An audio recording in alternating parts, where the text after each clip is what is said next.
And with that, I would very much like to welcome Azra Raza.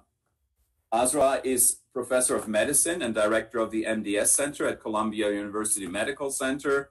And not only has she done clinical oncology and cancer research for decades, but she's also written an incredible book, namely The First Cell and the Human Cost of Pursuing Cancer to the Last, that you'll all want to read. With that, may I turn it over to Azra Raza. Thank you very much, Frank. I am very grateful to the Cancer Revolution organizers of this symposium, including myself, for this opportunity. And would like to begin by reminding myself of something that one of my medical school professors used to say, which is that a good talk should be like a woman's dress. Long enough to cover the subject, but short enough to remain interesting. So I'm very glad that Frank has put a time limit on all of us. If only I can share my screen, I can begin. So, okay, I can share my screen now. I hope you can see my slides.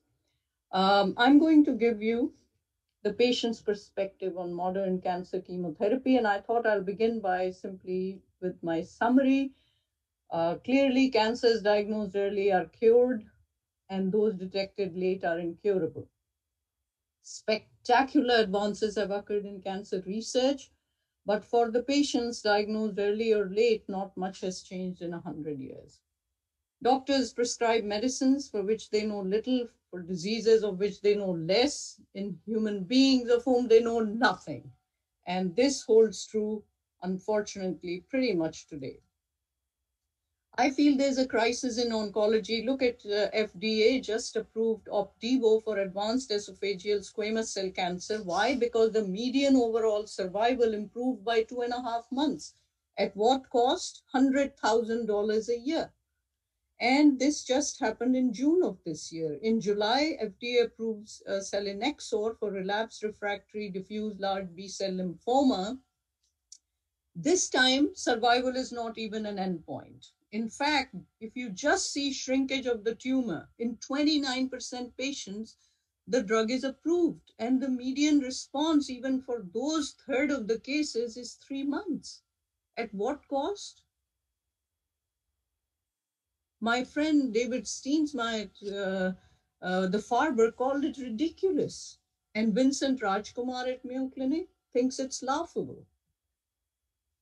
Here's my story. In 1977, I arrived in this country. I was treating acute myeloid leukemia with 2 drugs popularly called 7 and 3, 7 days of one, 3 days of another. In 2020, I'm still doing the same 43 years later. Can you imagine the number of conversations I've had with thousands of patients, the same conversation of toxicity, side effects, what to expect? No, sorry, there's a new form of liposomal 7 and 3, which improves survival by 3.8 months. At what cost? $40,000 compared to $4,000 for the standard treatment. What if I had acute leukemia today? This is the question I ask myself. You know what? I would take the same treatment. Let me tell you about Liyna. Liyna's parents, like me, came from Pakistan. Liyna was born and raised in Los Angeles. She got a coveted job at the LA Times at the ripe old age of 28. At 29, she gets diagnosed with AML. What do we offer this young girl, Liyna? 7 and 3. Same thing from 1977 on. Her only chance of survival was an allogeneic transplant, but her brother turned out not to be a match. So I went on stage, I went on TV, all kinds of forums to try and get South Asians to step up and register with the International Donor Program. And 14,000 people did, but we couldn't find a match for Liyna. So she underwent a haplotransplant from her brother at the City of Hope in LA. She relapsed within 6 months. She got a second haplotransplant. Liyna died a most painful, a most horrendous death just a few months ago. Do you know how many evenings I have spent walking back and forth on my terrace this past winter, speaking to her tormented family? How is it possible? How are we failing the Liynas of this world so badly? And how can we do better? I feel that oncology, both research, whether it's clinical or basic research, have become too far removed from the patient. We must bring the patient back front and center into all issues with oncology. So death by leukemia is a local, not an express. Same run, a few more stops. That's medicine, the art of prolonging disease. This statement fits Liyna perfectly, except it was written in 1961 by Peter de Rees, one of my favorite fiction writers. He wrote the book Blood of the Lamb, which is fiction, but loosely based on his own experience with his 10-year-old daughter who died of leukemia. So what progress have we made since 1961 to today? Between this 12-year period, 72 new drugs were introduced. In cancer, they prolonged survival by 2.1 months compared to older drugs. In fact, 70% drugs approved in the last 2 decades have added 0.00 months in survival. FDA keeps approving therapies because they are under pressure. Patients, advocacy groups, societies, family, where are the new cancer drugs? You are not approving enough new cancer drugs. And so they have substituted quantity for quality. Today, we are boasting of godlike technology, cutting and pasting DNA, but treatment for cancer, I'm sorry to say, remains Paleolithic. You keep wondering whether the disease is better than the treatment we are giving. Yes, sure, there has been age-adjusted mortality decrease by 1% a year for the last 27 years. But this 1% decline exactly parallels the rise and fall in smoking. In fact, the two main reasons for the decrease in mortality over 30 years is decline in smoking and early detection of cancer. Sure, we are curing 68% cancers today, but with what? The same old slash, poison, burn. Where have that $250 billion gone in research that was supposed to give us all these non-toxic, targeted, fantastic new approaches to therapy? This is an image of Queen Atossa, the Persian queen, who lived 500 BC, felt a lump in her breast, tried to hide it, covered it with sheets, it wouldn't go away. So she asked her Greek slave, who took out his sword and slashed her breast. She survived, the first case of mastectomy to have survived. We were slashing women's breasts 2,500 years ago. We are still doing the same. And what about chemotherapy? That began with the First World War. And especially after the Second World War, when at Bari Harbor in Italy, there was an accident and this mustard gas, nitrogen mustard, was released, it was noticed that the victims' blood counts fell. It was given to two pharmacologists, Goodman and Gilman at Yale, to start looking into this. And the idea was, why not use these chemicals to poison white cells in patients with leukemia? And this is exactly what happened. So the first three drugs, Cytoxan, chlorambucil, and melphalan, that come out of this, I gave with my own hands to my husband. This is 100 years ago. How well are the new experimental drugs performing? Do you know that 95% of experimental drugs fail today? I can't make up these statistics, they are so bad. You know, this line has been assigned to Mark Twain, that fact is more fantastic than fiction. But in fact, what Twain's line is, he says facts are more fantastic than fiction because fiction is limited by the realm of possibilities. You see, the fact here is so shocking. 5% drugs that succeed, in my opinion, should have failed, because I opened my talk by showing you what these drugs are doing, improving survival by a few weeks for hundreds of thousands of dollars. So it's not bad enough that we don't have treatment for you. We are telling our patients, let us first fleece every last penny from you before you die.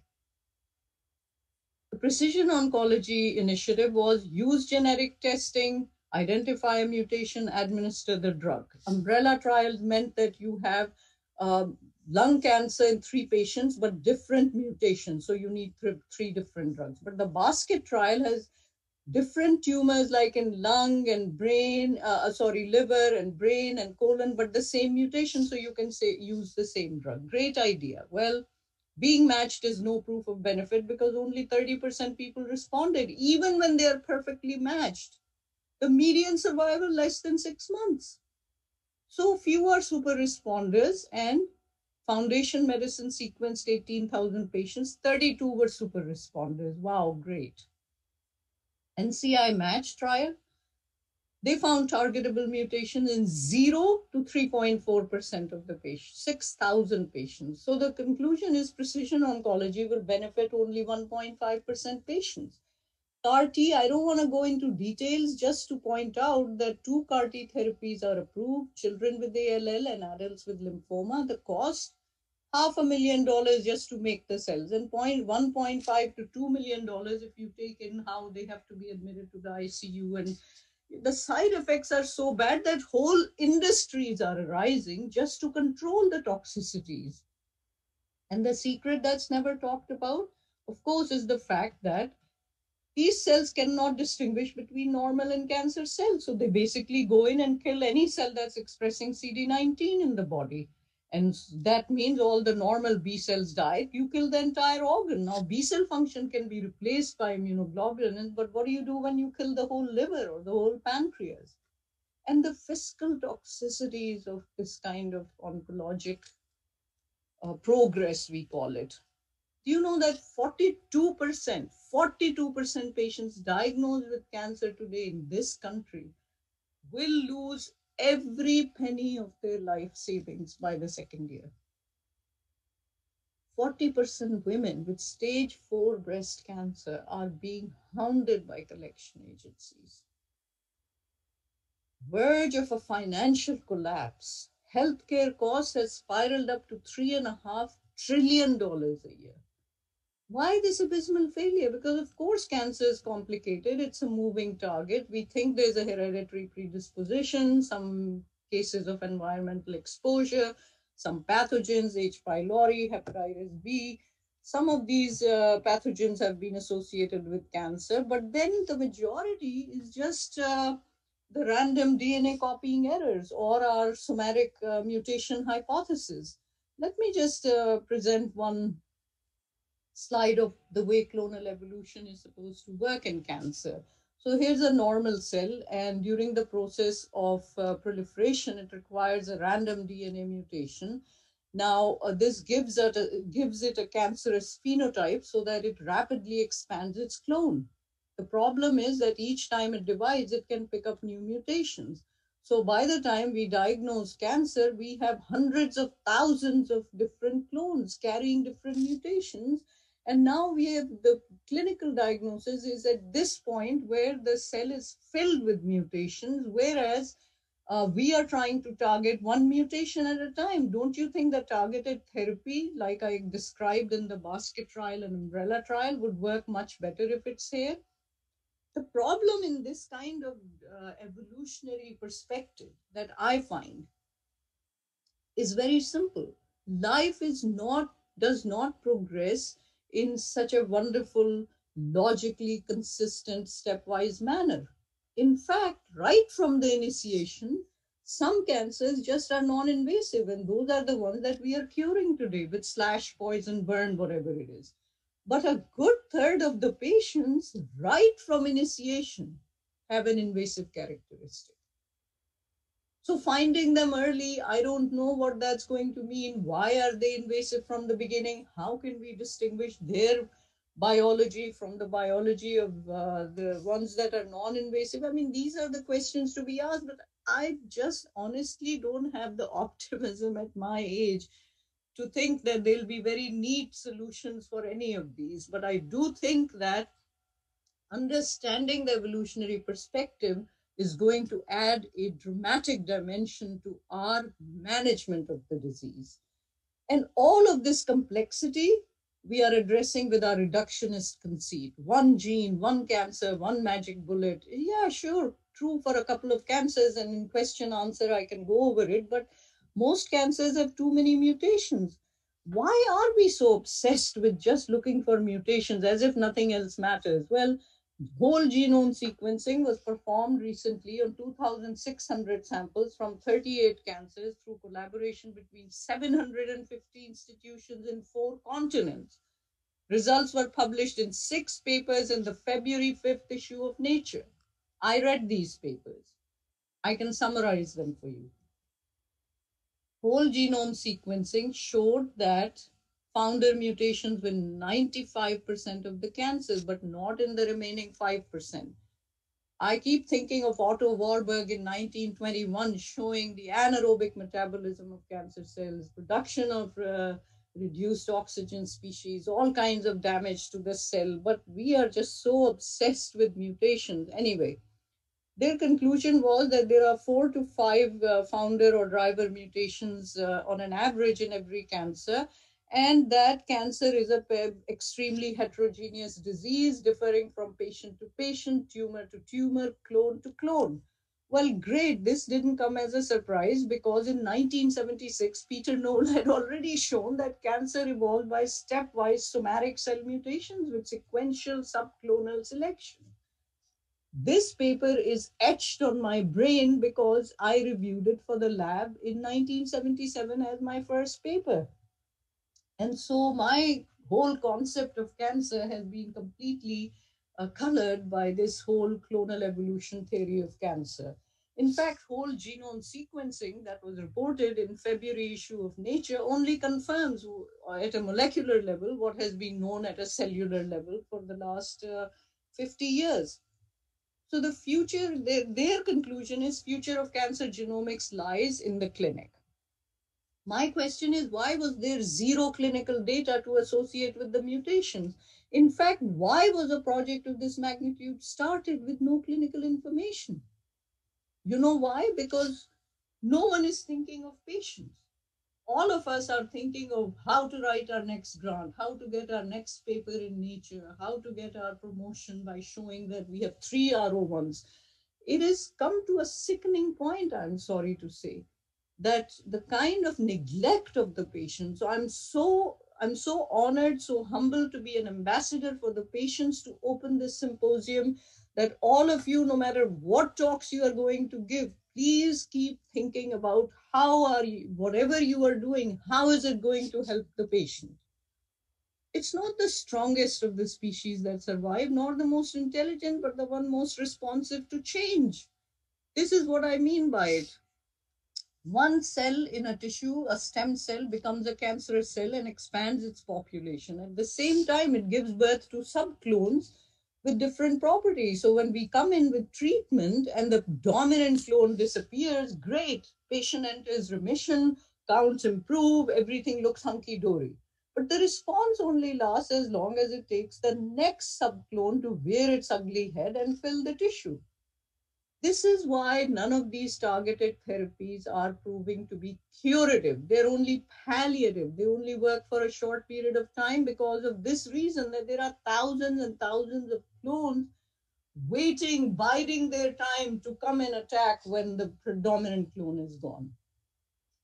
Well, what is the biggest carcinogen? I think aging is the biggest carcinogen. Mutations within each cell, the immune dysfunction that happens with age, the senescent cells that accumulate and convert it into a pro-inflammatory environment, and of course, tissue loss. All these things, I call it the mist of aging, band together to make the body more susceptible to cancer. I think of it like sand piles. If you start dropping 1 grain of sand at a time, it will form a pile. But then eventually, with one last grain, suddenly the pile will collapse. Well, the last grain that caused the avalanche was no different than all the grains that came before it. The reason that pile collapsed is that the pile had become unstable. So in other words, I'm saying the body becomes unstable with age for all the missed reasons I showed earlier. And now anything can tip the cell off into a clonal proliferation. So early detection seems to be the right way to go. I started by studying acute myeloid leukemia. Within a few years, it was clear to me by seeing patients that in my lifetime, this disease, the way we are addressing it, will not be cured. And sadly, I was right, because 40 years later, we are still using the same drugs. But many of my patients gave the history that they had a low blood counts before the leukemia came, and this state is known as myelodysplastic syndromes or pre-leukemia. So I turned my attention to studying pre-leukemia with the idea we could intercept the disease. And to study the disease, I started saving tissue on my patients and started a tissue repository in 1984. 3 decades later, we have 60,000 samples with all the accompanying pathologic and clinical information. And in fact, we have just finished a whole genome SNP, whole sequencing of the entire tissue repository with Regeneron. The data have been deposited in the iCloud, and we are beginning our analysis. So I'm very, very excited because these are sequentially studied samples going from pre-leukemia to leukemia. The greatest need we have today in the human cancer, except for a universal cure, is a method of detecting the presence of cancer before any clinical signs. This was said by Sidney Farber in 1961, and it's still as true today. An early detection, not just stage 1 and 2, but precancerous footprints. Not by old methods, but by using the latest technology like circulating tumor cells, like cell-free DNA, like using methylation markers, as Grail has reported. They can detect 12 different common cancer types through liquid biopsies with 97% accuracy. Or CancerSeek from Thrive that can detect mutations with proteomic markers and PET scans. They looked at 10,000 women, detected 26 previously undetected tumors, 17 had early stage cancer, 12 are cured. So I think microRNA, Toshiba can detect 13 cancer types in 4 hours from a single drop of blood for $180 with 99% accuracy, and they can reduce it to 2 hours. Panseer showed that they can detect. So from one gene, one protein, we need to switch to systems biology, use blood as a window into health and disease. Not just detect early stage cancer, but continuously screen healthy bodies to find footprints of impending disease. In other words, monitor wellness to prevent illness. This is an M chip that has been approved by the FDA, and it was devised by Sam Cia at Columbia University. It's very interesting that you just use one drop of blood. You can be sitting at home, put a drop of blood here, and by microfluidics, it will travel and react with the marker for PSA right now. And then you can read the PSA level by a small device that comes with it. We can make a barcode of biomarkers for pancreatic cancer, ovarian cancer, lung cancer, breast cancer, and use the same chip. And sitting at home, we should be able to detect. Basically, the idea is we should have implantable devices that can monitor the body like a machine from birth to death. In fact, cancer is complicated. It can shed its markers in the DNA, in the RNA, in proteins and metabolites, in all kinds of compartments. Plasma, serum, saliva, stool, marrow, urine. We should align the study of these so that we can find interesting early detection markers. And then by using these targetable things, we should be able to have identify the target and then provide definitive therapy so that we can come to the first finding of the first cell. And what do we do when we find the first cell? Well, that's when we do the genomics and the proteomics, epigenomics, transcriptomics, and metabolomics, find the precise cell lineage, find the cellular heterogeneity, and provide the targeted therapy. This is the wave of the future. And this is what will allow us to really get rid of that first cell and reach the prevention that we've been talking about. And my last slide is to show you that I think we should start by studying not the entire healthy population of the country, but study a population at high risk of getting cancer. Who are they? Cancer survivors. 1 in 5 new cancers occur in a cancer survivor. There are 1.7 million new cases of cancer every year. That means 340,000 cancers will occur in survivors. We should screen them aggressively. And that's what I had already started in 1998. So here's a saying: if I asked my customers what they want, they would have said a faster horse. Who said it? Henry Ford. The idea I'm saying is that we need to imagine a very different future.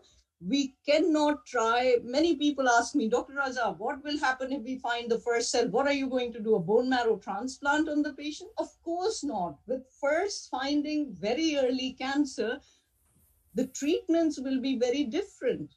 Saying we'll give a bone marrow transplant when we find one cell is saying that we'll try to fit a horseshoe on a car battery. So my summary is that cancers diagnosed early are curable, those diagnosed late are incurable. Spectacular advances have occurred in cancer research, but for the patient diagnosed, not much change. Early detection can change that. And we should be prospective rather than reactive strategies, prevention rather than cure. I end by dedicating my talk to the patients who are symbolized by Liyna here. I want to thank the thousands of patients that I've had the privilege of caring for in the last 40 plus years in this country. Their willingness to donate their samples to the tissue repository is really noble beyond words. And I want to quote my favorite cancer center director, Dr. Grace, where I did my fellowship at Roswell Park. If I had a choice between a walk on the moon and saving one life from cancer, I'd never look at the moon again. Thank you. Thank you, Azra, for an absolutely fantastic talk and for setting the stage and for reminding us of the plight of patients and comparing and contrasting how much progress there has been made and also how little has changed in certain areas of disease.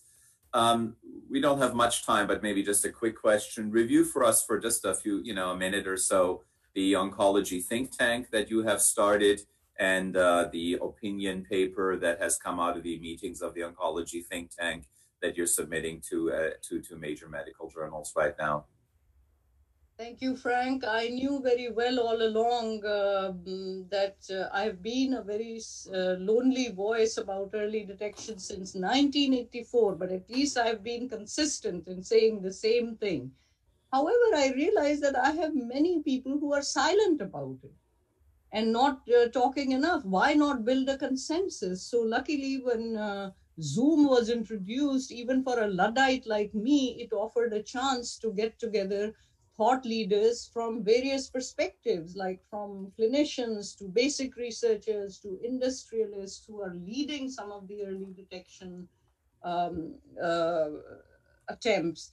And so we put together a think tank in June of this year with 30 such individuals, and we had 17 2-hour-long meetings every week, and we talked about everything under the sun. And we've become so close as a group. Frank, you are a part of it. I feel such camaraderie with you, even though we met this year, but because of the think tank, we have had so many meetings, I feel like I know you.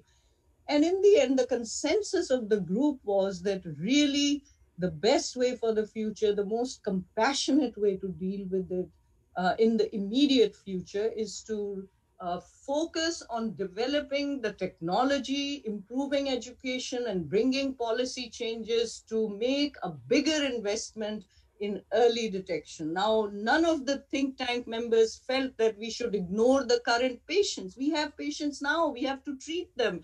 I am seeing 30 to 40 cancer patients every week. No one knows it more than me. So of course we are not going to ignore what has to be done today. What the think tank is suggesting is that there is a very unequal divide right now. Basically 70 to 90% of this resources go into current advanced stage treatment of cancer and only 5 to 10% towards early detection and prevention. We are asking for a better distribution. We are asking that there should be new goals set for early detection and financially incentivized so that younger people and researchers want to rush towards that. And then we should be able to really shift the paradigm from treating end stage disease to preventing the beginning of cancer. And this is the opinion paper which is completed, and we are just waiting to submit to Thank you again very much, Azra.